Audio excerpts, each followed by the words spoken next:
கிறிஸ்துக்குள் பிரியமானவர்களே, இயேசு கிறிஸ்துவின் நாமத்தினாலே உங்களுக்கு அன்பின் வாழ்த்துக்கள். இன்றைக்கும் கூட நாம் பார்க்க இருப்பது அநேகருடைய வாழ்க்கையில் அநேக கேள்விகள் இருக்கும். இந்த காரியத்தை நான் செய்யலாமா, செய்ய வேண்டாமா, இது செய்தால் சரியாக நடக்குமா, தவறாக போய் முடிந்துடுமா, சரியாக இருக்குமா, தவறாக இருக்குமா, நல்லதாக இருக்குமா, கெட்டதாக இருக்குமா, இது எதுக்கு செய்யணும், செய்யாமல் விட்டுடலாமே, நமக்கு எதுக்கு பிரச்சனை அப்படின்னு நினைக்கலாம். சில பேர் ரிஸ்க் எடுக்கணுமா அப்படின்னு யோசிப்பாங்க. எல்லாவற்றையும் நம்ம ரிஸ்க்கு நம்ம சொல்லிட முடியாது. சில விஷயம் உங்களுக்கு முன்பதாக வந்து நிற்கும். எல்லாமே ஆண்டவர் டைரக்டா வந்து மகனே இதை செய், மகளே இதை செய்யு டைரக்டா பிரத்யட்சமா ஆண்டவர் வந்து பேசிட்டு இருக்கணும்ன்ற அவசியம் கிடையாது. சில நேரத்தில் ஆவியானவரோ இல்லை என்றால் நமக்கென்று சில ஞானத்தையும் அறிவையும் ஒரு கட்ஸும் ஆண்டவர் நம்ம கொடுத்துருக்காரு. அந்த ஒரு கட் ஃபீல்னு சொல்லுவாங்க, சில நேரத்தில் இன்ஸ்டிங் சொல்லுவாங்க. ஆண்டவருடைய பிள்ளைகள் இன்னும் சொல்ல போனால எனக்கு ரெவலேஷன் சொல்லுவாங்க. ஆண்டவர் என்னோட இடைப்படுறாரு, நான் உணர்த்தப்படுறேன், அதனால இந்த காரியத்தை செய்கிறேன்னு சொல்லுவாங்க. அப்படி செய்து தவறாக முடிவதும் உண்டு. அதை குறித்து நம்ம இன்னைக்கு பேசல. ஆனால் சில காரியம் நமக்கு முன்னால் வரும்பொழுது அநேகருக்கு சில கேள்வி இருக்கும். இந்த விஷயத்தை நான் எடுக்கலாமா, யாருக்கிட்டேயாவது ஆலோசனை கேட்கலாமா, இல்லை இதை செஞ்சு நம்ம கோணலாம் முடிந்து விடுமா, தவறாக போய் முடிந்துடுமா, இந்த ப்ராஜெக்டை எடுக்கலாமா, இந்த காரியத்தில் நம்ம ஈடுபடலாமான்ட்டு சில கேள்விகளோ சந்தேகங்களோ இருக்கு. அநேகருக்கு ஆண்டவர் சில காரியத்தை முன்னால் வைத்திருக்கிறார். சில ப்ராஜெக்டோ சில ஊழியமோ சில திட்டத்தையும் ஆண்டவர் கொடுப்பாரு. இல்லை உங்களுடைய தனிப்பட்ட வாழ்க்கையில் அநேகருக்கு சில நேரங்களில் லேண்டு விற்கலாமா வேண்டாமா, இல்லை இந்த பார்ட்டி வந்து கேட்குறாங்களே, இல்லை இந்த வரன் வருது, இல்லை இந்த ஒர்க் வருது, இந்த ஜாப் வருது, இல்லை இந்த வீடு வாங்கலாமா, இல்லை இந்த நண்பரோடு பேசலாமா, இவங்களை நம்மளை பிஸ்னஸில் சேர்த்துக்கலாமா அப்படின்ட்டு தைரியமாக போய் செயல்படாமல் எல்லாவற்றுக்கும் சில கேள்வி இருக்கும், சந்தேகங்கள் இருக்கும். அந்த காரியத்தை செய்யறதுக்கு முன்னாலேயே யோசித்து அதை கைவிட்டுருவாங்க. ஆனால் வசனம் என்ன சொல்லுது? பிரசங்கி 9:10 எப்படியா சொல்லப்பட்டிருக்கு, செய்யும்படி உன் கைக்கு நேரிடுகிறது எதுவோ அதை உன் பலத்தோட செய். செய்யும்படி உன் கைக்கு நேரிடுகிறது எதுவோ அதை உன் பலத்தோட செய். எதுவோ அதை உன் பலத்தோட செய். நீ போகிற பாதாளத்திலே செய்கையும் வித்தையும் அறிவும் ஞானமும் இல்லையே. ஆமென். பிரியமானவர்களே, செய்யும்படி உன் கைக்கு நேரிடுகிறது எதுவோ அதை உன் பலத்தோட செய். உங்களுடைய முழு பலத்தோட செய்யுங்க. உங்களுடைய ஸ்ட்ரென்த், உங்களுடைய முழு எஃபர்ட் போடுங்க. ஒரு காரியம் வருதா உங்களுக்கு முன்னால, சில விஷயத்தை வேலை செய்றீங்களா, நீங்க சின்சியரா செஞ்சீங்கன்னா, சின்சியரா அந்த விஷயத்துல ஈடுபட்டீங்கன்னா அதற்கான ஒரு ரிவார்டு, அதுக்கான ஒரு குட் ரிசல்ட்டை நீங்கள் பார்ப்பீங்க. பிரியமானவர்களே, இது நீங்கள் நம்புறீங்களா, விசுவாசிக்கிறாங்களா? ஆமாங்க, அது என்ன காரியமாக இருக்கலாம். உலக மக்கள் சொல்லுவாங்களே, செய்யும் தொழிலே தெய்வம் என்று சொல்லுவாங்க. சும்மாவா சொல்லியிருப்பாங்க? அதெல்லாம் உண்மைதாங்க. தெய்வம் கிடையாது அப்படின்னா என்ன அர்த்தம்? செய்யும் தொழில் தெய்வம்னா சின்ன வேலையாக கூட இருக்கலாம், பெருக்கிற வேலையாக இருக்கலாம், கிளீனிங்காக இருக்கலாம், டிரைவிங்காக இருக்கலாம், எனி ஒர்க்குங்க. சின்ன வேலையோ பெரிய வேலையோ நீங்கள் சொல்லலை, நான் மட்டும் தான் இதெல்லாம் செஞ்சுட்டு இருக்கேனே, மற்றவங்க இல்லையா நீங்கள் நினைக்கலாம். ஆனால் அந்த விஷயத்துல நீங்கள் முழு பலத்தோட, உற்சாகத்தோட, முழு இன்வால்மெண்ட், உங்களுடைய ஃபுல் கான்ட்ரிபியூஷன் அதில் இருக்கணுங்க. அப்படி இருக்கும்பொழுது அதற்கான ரிசல்ட்டை நீங்கள் நிச்சயம் பார்ப்பீங்க. அதில் உங்களுக்கு ஒரு ரிவார்டு இருக்கும், அதில் ஒரு உயர்வு இருக்கும், அதில் நீங்கள் சில மாற்றத்தை நீங்கள் எதிர்பார்க்க முடியும், அதில் ஒரு பிரேக் த்ரூ வரும். நீங்கள் நிச்சயம் அதை நீங்கள் நம்பணும், அதை நம்பி நீங்கள் செயல்படணும். அதான் உன் கைக்கு நேரிடுகிறது எதுவோ அதை உன் பலத்தோட செய். உங்கள் கைக்கு என்ன ஒரு வேலை வந்திருக்கு, என்ன ஒரு விஷயம் இருக்குது, இந்த ப்ராஜெக்டை நான் போகிறேன், போகலாமா வேண்டாமா அப்படி நிறைய பேர் யோசிச்சுட்டே இருப்பீங்க. ஆனால் ஆண்டுடைய வார்த்தை என்ன செய்யுது? நீ முடங்கி இருக்காத. இதை படிக்கலாமா வேணாம், இதை நான் போய் படிக்கணுமான்னு கேள்வி கேட்டுட்டு நம்ம அப்படியே விட்டுருவோம். இல்லை புதுசாக இது வருது, இதை படிக்கலாமா, இந்த சப்ஜெக்டை படிக்கலாமா, இந்த டிகிரி படிக்கலாமா, இந்த சர்டிஃபிகேட் கோர்ஸ் படிக்கலாமா, இந்த வேலையில் ஈடுபடலாமா, இந்த காரியத்தில் நான் ஈடுபடலாமா, சந்தேகம் இருக்கலாம்.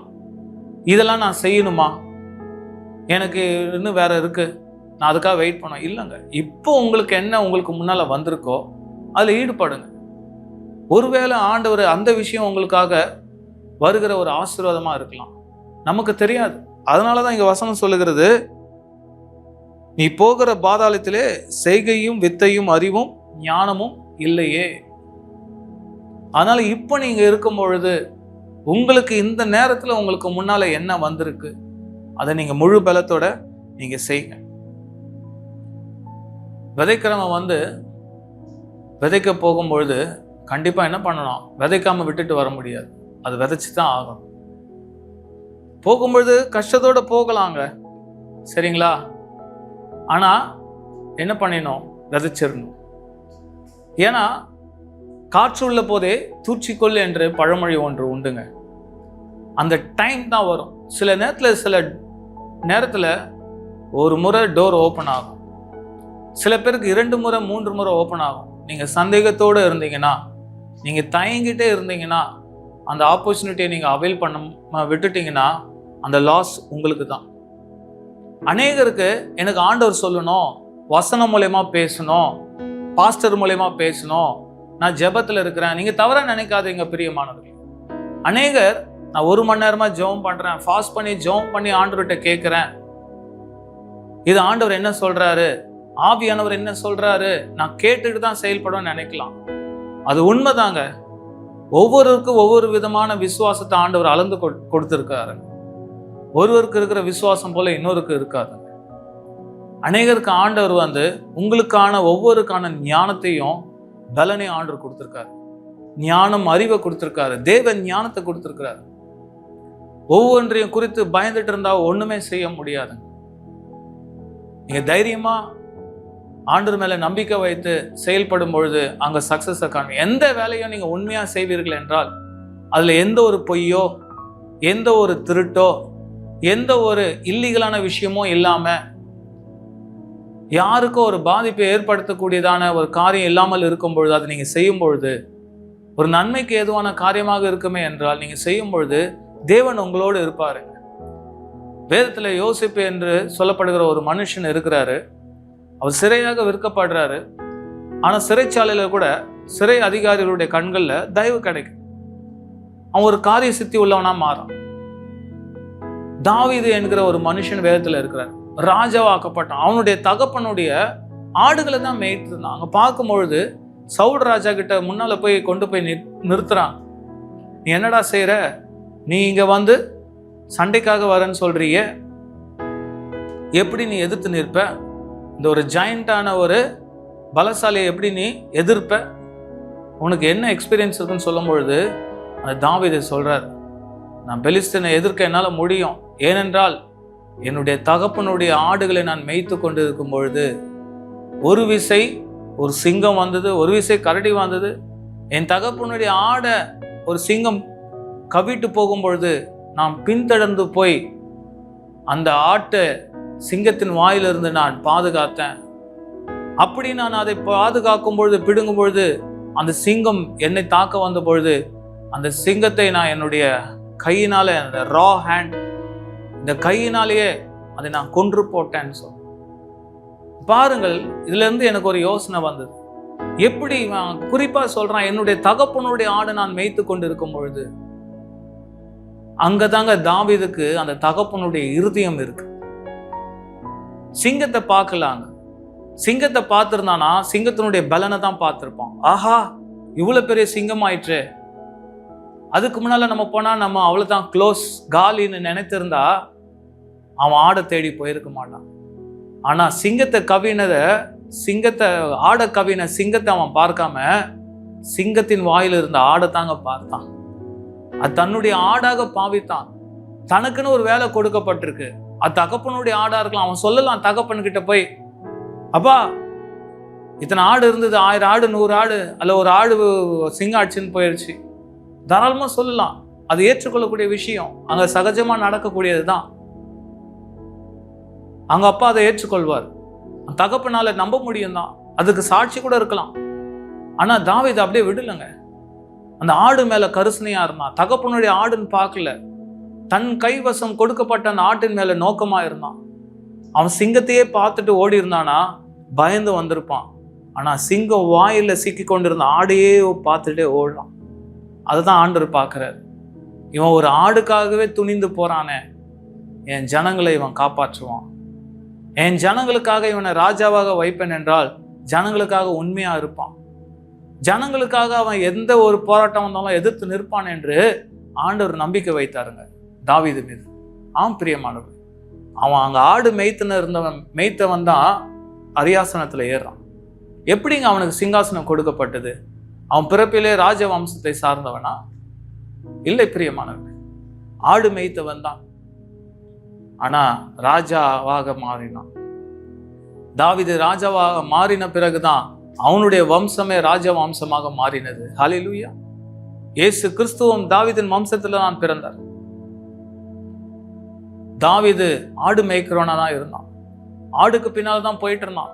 ஆண்டவர் அவனை அழைத்து இஸ்ரவேல் ஜனங்களுக்கு ராஜாவாக உயர்த்தினான். உலகமே அறியக்கூடிய ஒரு கிங் யார் என்று கேட்டால் அது தாவீதுங்க. த கிங் டேவிட் என்று சொல்வார்கள். அவன் ஆடு மேய்த்தவன் தான். அந்த தொழில் அவன் சின்சியரா இருந்தான். அவன் பயப்படல, சிங்கத்துக்காக பயப்படல.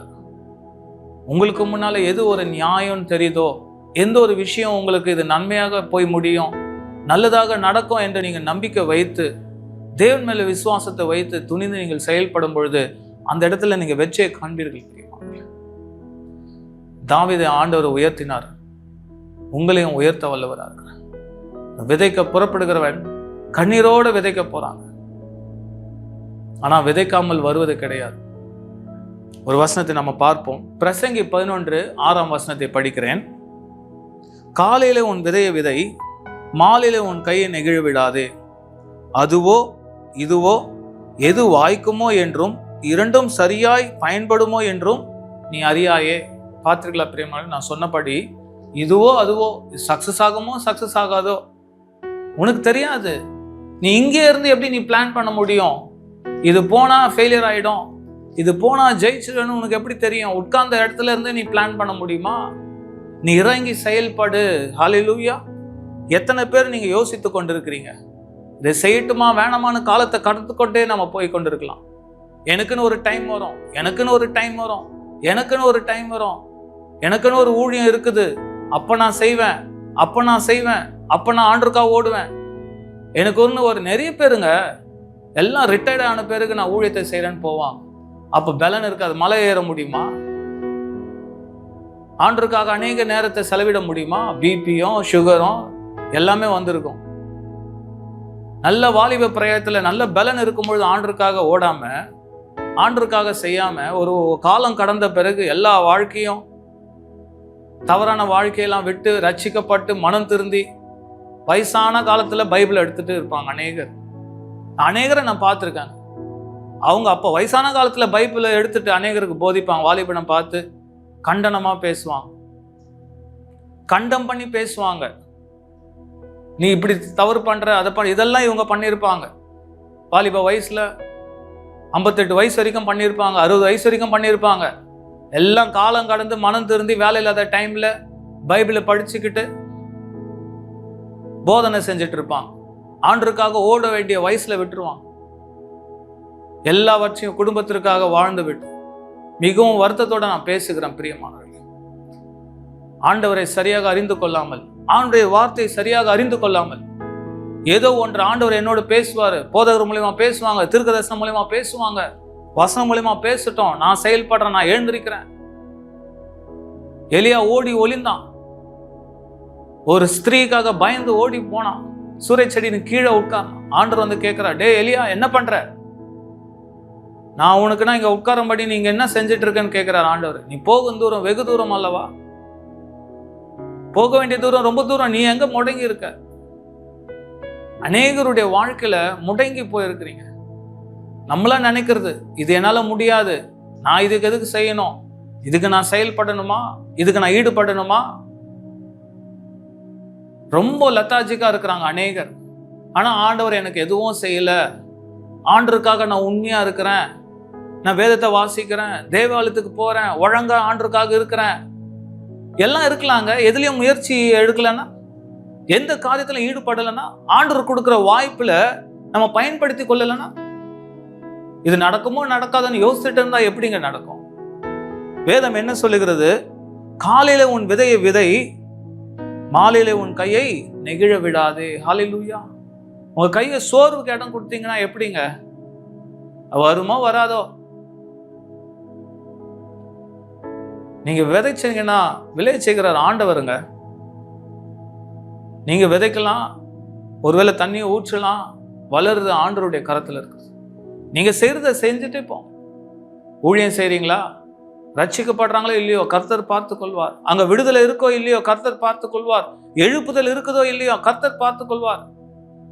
நீங்க போற வேலையில இப்ப மாற்றம் இல்லாம இருக்கலாம், ஒரு முன்னேற்றம் இல்லாம இருக்கலாம். நீங்க செய்யறதை செய்யுங்க. கர்த்தர் உங்களோட இருக்கிறத மற்றவர்கள் காணட்டும்.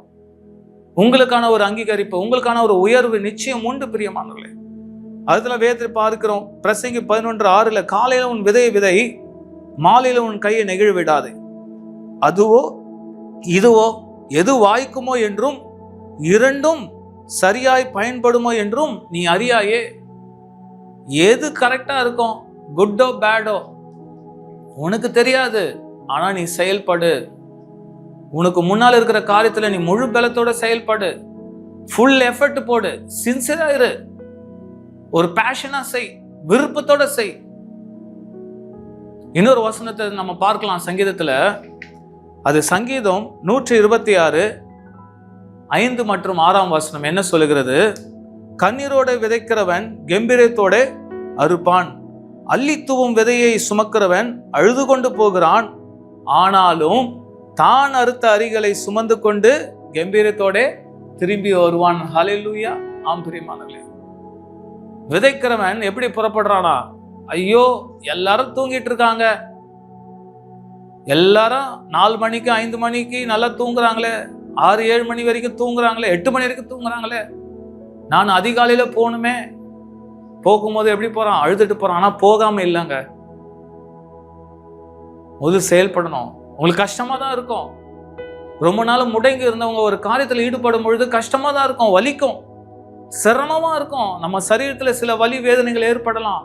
சில வேலைகளை செய்யும் பொழுது ஆஹா கொஞ்சம் தூங்கினா நல்லா இருக்குமே, கொஞ்சம் ரிலாக்ஸ் பண்ணா நல்லா இருக்குமே, நல்லா சாப்பிட்டா நல்லா இருக்குமே, கொஞ்சம் பிரேக் விட்டா நல்லா இருக்குமே.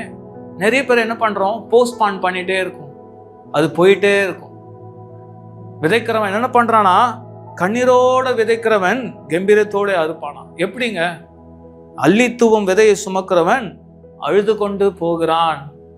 தான் அறுத்த அரிக்கட்டுகளை சுமந்து கொண்டு வரும்பொழுது எப்படி வரானா? கம்பீரத்தோட திரும்பி வருவான். ஹல்லேலூயா. ஆமாங்க, அந்த ஒரு ப்ரௌட் அவனுக்கு வரும் பாருங்க. ஒரு பெருமையா வரும், ஒரு ஸ்ட்ரென்த்தோட வருவான். நான் விதைச்சது நான் அறுவடை செய்யறேன். ஹல்லேலூயா. நீங்க கையிட்டு செய்யற காரியத்தை ஆண்டவர் வாய்க்க பண்ணணும்னா நீங்க கையிட்டு செய்யணும். முதலாவது நீங்க கிரியை நடப்பிக்கலன்னா எப்படிங்க அங்க ஒரு பலனை பார்க்க முடியும்? உட்கார இடத்துல இருந்து கூரையை பீத்து கொண்டு வரும்னு நீங்க எதிர்பார்க்க முடியாது. ஆண்டவர் வானத்துல இருந்து கொட்டுவார், பலகனியை திறந்து கொட்டுவார். வானத்துக்கு பலகனிகள் எனக்காக திறப்பார், மதகுகளை திறப்பார், வானத்தை எனக்காக திறப்பார் அப்படின்னு நம்ம எதை எதிர்பார்த்திருக்க முடியுங்க? எல்லாவற்றுக்கும் நம்ம விலைக்கிரயம் செலுத்த வேண்டும் பிரியமானவர்களே. எந்த ஒரு எஃபர்ட்டும் போடலைன்னா, சோர்ந்து போயிருந்தா ஒன்றுமே நடக்காது. ஒரு இடத்துல இருந்து நகரணும், அசையணும். அசையாம அப்படியே உட்கார்ந்தா, எல்லா வெற்றிக்கும் எல்லாவற்றுக்கும் முறுமுறுத்துட்டே இருந்தா. இஸ்ரவேல் ஜனங்கள் அந்த எகிப்து தேசத்துல அடிமையா இருக்கிறத ரொம்ப விரும்பிட்டாங்க. அதுவே அவங்களுக்கு பிடிச்சி போச்சு. ஆண்டவர் எல்லாமே கொடுக்குறாரு, அங்க வந்து அவங்களால அதை என்ஜாய் பண்ண முடியல. இது என்ன லைஃப்? கறி இல்லை, மீனும் இல்லை, மாம்சம் இல்லை, மண்ணாவே சாப்பிட்றோமே. அநேகருடைய வாழ்க்கையில முறுமுறுப்பு இருக்கு. இது என்ன, இது என்ன? அந்த மன்னாருடைய அர்த்தமே அதுதாங்க. இது என்ன, வாட் இஸ் திஸ் அப்படின்றதான். மன்னா அப்படின்னாலுமே இது என்ன அப்படின்ற ஒரு கேள்வி, அதுதான் அதனுடைய பொருள். நம்ம வாழ்க்கையில அநேகருக்கு கேள்வி இருக்கும். என் லைஃப் என்ன இப்படி இருக்கு, எவ்வளவு செஞ்சாலும் எதுவும் இல்லையே, செஞ்சு செஞ்சு வேஸ்ட் தான். அநேகர் இப்படி சொல்லுவாங்க. கடவுளுக்கு பயந்து வாழ்ந்து, ஆண்டருக்காக உபவாசம் இருந்து, ஆண்டருக்காக உண்மையா இருந்து, ப்ரேயர் பண்ணி ஊழியம் செய்து என்ன பிரயோஜனம்? அதுக்கு செய்யாமே இருக்கலாமே, கோயிலுக்கு போகாம இருக்கலாமே, தேவாலயத்துக்கு போகாம இருக்கலாமே. இல்ல பிரியமானவர்களே, ஷாத்ராக், மேஷாக், ஆபேத்நேகோ என்பவர்கள் அக்னியில தூக்கி போடுவதற்கு முன்பதாக அவங்க என்ன சொன்னாங்க? தேவன் எங்களை விடுவிக்க வல்லவரா இருக்கிறார், அவர் எங்களை விடுவிக்காம போனாலும் நீ வைத்த சிலையை நாங்க வணங்க மாட்டோம். அவங்க எந்த ஒரு எதிர்பார்ப்பும் ஆண்டவர்கிட்ட வைக்கலாங்க. ஹல்லேலூயா. எத்தனை பேர் ஆண்டவர்கிட்ட எதிர்பார்ப்போட வராங்க? நான் உமக்காக வாழ்ந்தேன், உமக்காக ஊழியம் செஞ்சேன், உமக்காக இதை பண்ண அதை பண்ணேன், ஆனா என் வாழ்க்கை இப்படி இருக்கு ஆண்டவரே, உங்க கண்ணு இல்லையா, வாய் இல்லையா, மூக்கு இல்லையா, காது இல்லையான்னு அநேகர் தேவ சமூகத்துல புலம்புவதை நான் பார்க்க முடியுங்க. ஆண்டவருடைய அன்பையோ ஆண்டவருடைய வார்த்தையோ சரியாக ருசிக்காம, ஆண்டவருடைய வார்த்தையை சரியாம அறிந்து கொள்ளாம உணராம அநேகர் ஆண்டவர்கிட்ட கேள்வி கேட்பதும். உங்களுக்கு இருக்கிற காரியத்துல முழு மூச்சோட செயல்பட, உங்களுக்கு முன்னால என்ன வைக்கப்பட்டிருக்கு, உங்களுக்கு முன்னால ஒரு வாசல் திறக்கப்படுகிறதா, வாய்ப்பு வருதா? ஒருவேளை அந்த வேலை உங்களுக்கு சம்பந்தம் இல்லாத வேலையா இருக்கலாங்க. உங்களுடைய ப்ரொஃபஷனுக்கு சம்பந்தம் இல்லாத ஒரு வேலை உங்களுக்கு முன்னால வரலாம். ஹல்லேலூயா. நான் உணர்த்தப்படுறேங்க. நீ பார்த்து கொண்டு இருக்கிறவங்க, நான் படித்தது ஒன்றாயிற்று, இப்படின்னா திடீர்னு இப்படி ஒரு ப்ராஜெக்ட் வருது, இது எடுக்கலாமா வேண்டாமான்னு யாரோ கேள்வி கேட்டுக்கொண்டிருக்கலாம். உங்களுக்கு சம்பந்தம் இல்லாதது போல காணப்படலாம். Why don't you try this? நீங்க எதுக்கு அதை நீங்க முயற்சி பண்ணக்கூடாது? நீங்க அதை எதுக்கு ட்ரை பண்ணக்கூடாது? அந்த ப்ராஜெக்டை நீங்க எடுக்கலாமே, அந்த பிஸ்னஸை நீங்க தொடலாமே, நீங்க ட்ரை பண்ணக்கூடாது? வேதத்துல நாகபான் குஷ்டரோகி ஒருத்தன் இருந்தான். அவனுடைய வேலைக்காரன் சொல்றான், அந்த தீர்க்கதரிசி சொன்னாரே, இந்த நதியில மூழ்கினா போதுமே, ஒரு 7 தடவை மூழ்கி தானே எழுந்திருக்க சொன்னாரு, உங்ககிட்ட பல கோடி பணமா கேட்டாரு, இதை செய்ய அதை செய்ய சொன்னாரு, இது செஞ்சாதான் என்னவா, செய்யலாமே, செய்யறதுக்கு என்ன? அவனுடைய எஜமான் நாகமான் குஷ்டரோகி அவ்வளோ கோவப்படுறான். எங்க ஊர்ல இல்லாத கொலமாடா, நதியாடா, இவனா இந்த நதியில வந்து குளிக்க சொல்றானே, மூழ்க சொல்றானே 7 முறை பொழுது. வேலைக்காரன் சொல்றான், வேற என்னங்க சொல்லிட்டாங்க, கொஞ்சம் செஞ்சுதான் பாருங்களேன், ஒரு 7 முறை மூழ்கி தான் பாருங்களேன், என்னதான் நடக்குது பாருங்களேன் அப்படின்ட்டு அவனுடைய எஜமான் கிட்ட அவன் சொல்லும் பொழுது, அந்த நாகமான் வந்து கேட்குறாங்க, ஹீஸ் த பாஸ் அவனுக்கு. ஆனாலும் அவன் கேட்குறான், சரி முயற்சி பண்ணுவோம். அவனுடைய கோபம், அவனுடைய ஈகோ, அவனுடைய ஃப்ரஸ்ட்ரேஷனு, அவனுடைய டிஸப்பாயின்மெண்ட் எல்லாவற்றையும் ஓரமாக வைத்துட்டு, சரி நான் முயற்சி பண்ணுறேன்ட்டு 7 முறை யோர்தான் நதியில் மூழ்கி எழுந்திருக்கும் பொழுது அவனுடைய கைகள் குழந்தையுடைய கைகள் போல மாறினதுங்க. குஷ்டரோகமே போயிட்டு. ஹல்லேலூயா. அநேகர் வாழ்க்கையில சில காரியத்தை மற்றவங்க சொல்லுவாங்க, ஆனால் நம்ம என்ன பண்ணுவோம், நம்மளே டிசைட் பண்ணிடும், இதை செஞ்சா இதை பண்ணா இது நடந்துடுமா, எப்படி நடக்கும், கேள்வி கேட்டுட்டு இருந்தா ஒன்றும் நடக்கும். உங்க வாழ்க்கையில முயற்சியில ஈடுபடணும். we should try something. உங்களுக்கு முன்னால என்ன வருதோ செயல்பட்டுட்டே இருங்க. சோர்வுக்கு இடம் கொடுக்காதீங்க, முடங்கி இருக்காதீங்க, பின்வாங்கி போகாதீங்க. சில பேரை வந்து நம்ம ஷேக் பண்ண வேண்டியதா இருக்கும். சும்மா உட்காராத, எழுந்து ஒரு அளவுக்கு தான் சொல்ல முடியும். சில பேர் எவ்வளவு அசைச்சாலும் முடியாதுங்க. அவங்க அதை அப்படியே பழகி இருப்பாங்க. அவங்களுடைய பாடி, மைண்டு எல்லாம் அப்படியே செட் ஆயிட்டு இருக்கும். அவங்கள அசைக்க முடியாது. அவங்களுக்கு ஃபுல்லா நெகட்டிவ் தான் இருக்கும், நெகட்டிவ் தாட்ஸ் தான் இருக்கும்.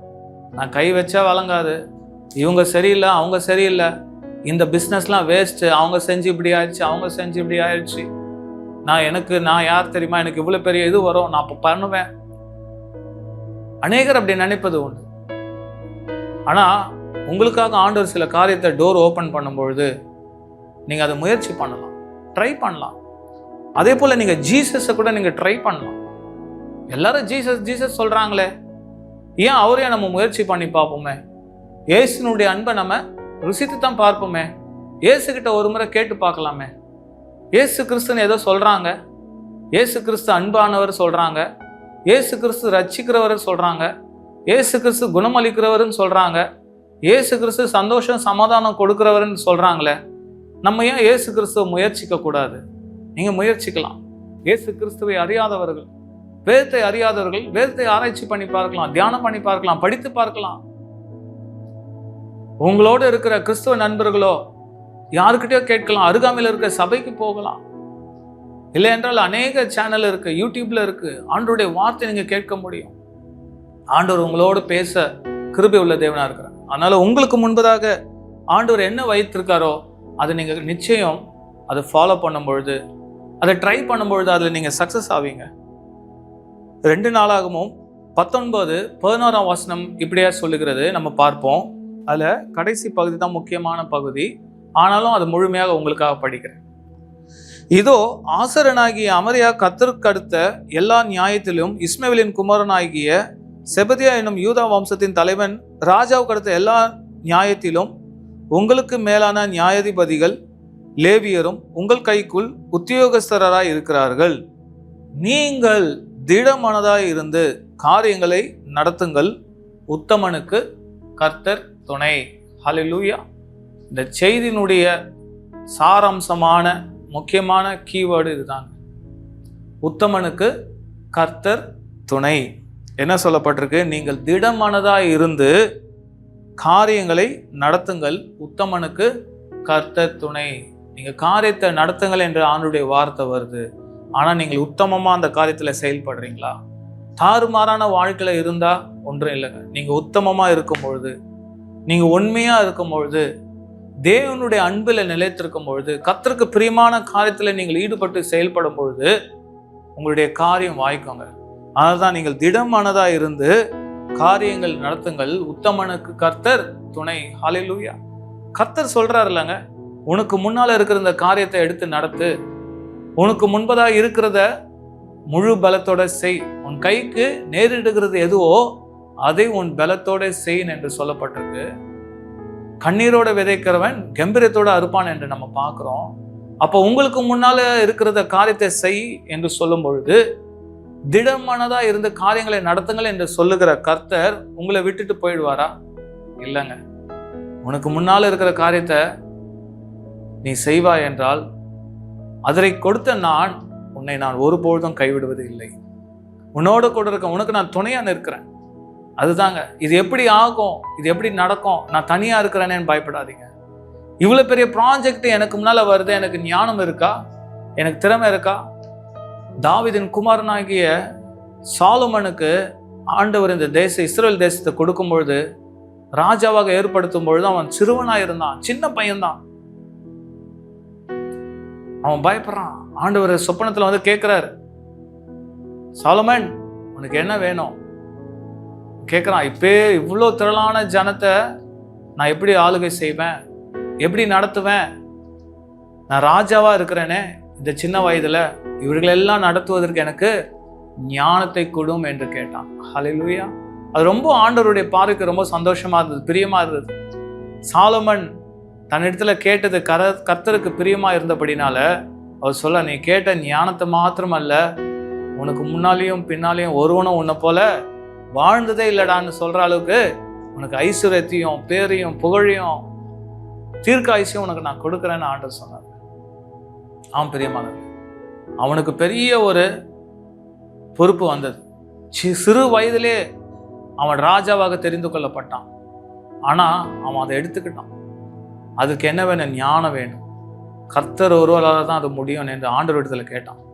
நீங்க கூட உங்களுக்கு முன்னால சில பெரிய ப்ராஜெக்டோ, பெரிய ஊழியமோ, சில பெரிய பொறுப்போ, ஒரு லீடர்ஷிப்போ உங்களுக்கு கொடுக்கப்படலாம். அது நீங்கள் எடுக்கும் பொழுது கர்த்தர் உங்களுக்கு துணையா நிற்பார் என்பதை நீங்கள் மறந்து விடக்கூடாது.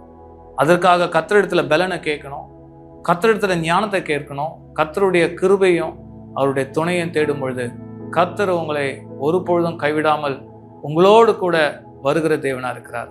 கர்த்தர் உங்களை ஆசீர்வதிப்பாராக. ஆமென். Praise God.